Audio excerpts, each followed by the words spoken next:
الحمد لله وكفى وسلام على عباده الذين اصطفى أما بعد فأعوذ بالله من الشيطان الرجيم بسم الله الرحمن الرحيم يوم لا ينفع مال ولا بنون إلا من أتى الله بقلب سليم صدق الله العظيم۔ حضرت پیر ذوالفقار نقشبندی دامت برکاتہم العالیہ اپنی کتاب دوائے دل کے اندر ایک عنوان قائم کرتے ہیں جس کا نام ہے قیامت کے دن کام آنے والی چیزیں۔ قرآن مجید کی جو آیت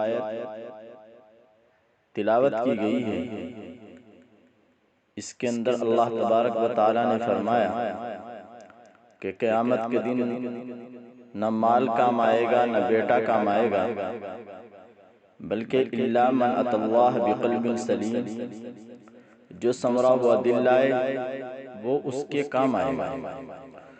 دو چیزوں کی نفی کی گئی ہے، ایک مال کی اور ایک اولاد کی۔ عام طور پر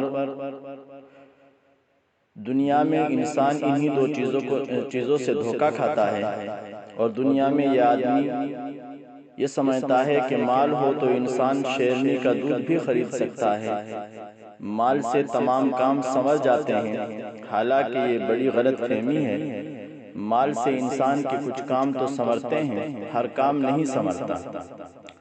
دنیا میں بھی ہر کام نہیں سنورتا اور آخرت میں تو کوئی بھی کام نہیں سنورے گا۔ آپ خود غور فرمائیے کہ مال سے انسان اینک تو خرید سکتا ہے، بینائی نہیں خرید سکتا۔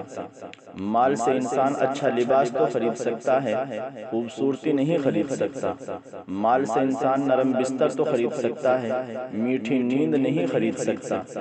مال سے انسان دوا تو خرید سکتا ہے، صحت تو نہیں خرید سکتا۔ مال سے انسان خضاب تو خرید سکتا ہے، شباب یعنی جوانی تو نہیں خرید سکتا۔ اور مال سے انسان لوگوں کی خوشامد تو خرید سکتا ہے، کسی کے دل کی محبت نہیں خرید سکتا۔ مال سے انسان کتاب تو خرید سکتا ہے لیکن علم نہیں خرید سکتا۔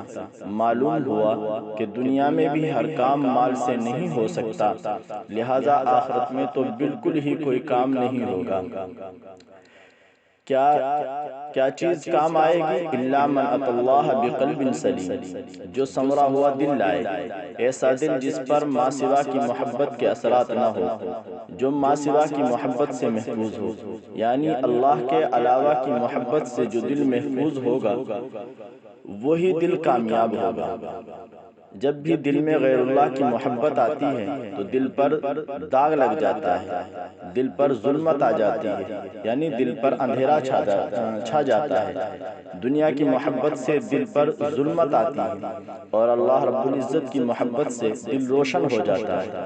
جب بھی کوئی گناہ کیا جاتا ہے، ہر گناہ کے عوض دل کے اوپر ایک سیاہ نقطہ لگ جاتا ہے۔